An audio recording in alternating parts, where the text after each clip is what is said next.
കൂട്ടുകാർക്ക് മുന്നിൽ ഒരു കഥ പറയാനാണ് ഞാൻ വന്നിരിക്കുന്നത്. പണ്ട് എന്ന് പറഞ്ഞാൽ നമ്മുടെ നബി സല്ലല്ലാഹു അലൈഹി വസല്ലമ ജീവിച്ച അന്ന്.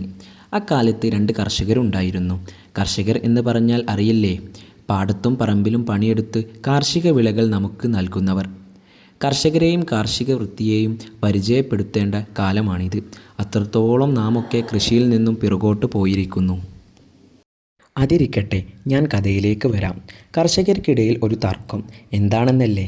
ഒരാളുടെ കൃഷിഭൂമി ഉയർന്ന സ്ഥലത്താണ്, മറ്റാരുടേതാണെങ്കിലോ താഴ്ന്ന ഭാഗത്തും. മുകൾ ഭാഗത്തെ കർഷകന് വെള്ളം തടഞ്ഞു നിർത്തുന്നതിനാൽ താഴെ കൃഷിത്തോട്ടത്തിലേക്ക് വെള്ളം എത്തുന്നില്ല. നബി സല്ലല്ലാഹു അലൈഹി വസല്ലമ തങ്ങൾ ഇതിന് പരിഹാരം കാണണം. രണ്ടു പേരോടും നബി സല്ലല്ലാഹു അലൈഹി വസല്ലമ തങ്ങൾ സംസാരിച്ചു. ഉയർന്ന ഭാഗത്ത് കൃഷി ചെയ്യുന്ന കർഷകനോട് പറഞ്ഞു, നിന്റെ കൃഷിയിടത്തിൽ നിര്യാണിക്ക് വെള്ളം എത്തിയാൽ നീ വെള്ളം തുറന്നു വിടണം.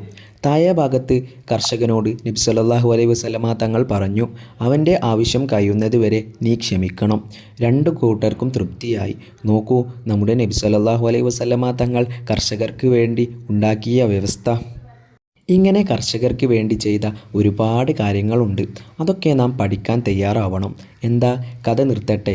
കർഷകരുടെ നബി സല്ലല്ലാഹു അലൈഹി വസല്ലമയെ നിങ്ങൾക്കിഷ്ടമായില്ലേ? അസ്സലാമു അലൈക്കും വറഹ്മത്തുള്ളാഹി തആല വബറകാതുഹു.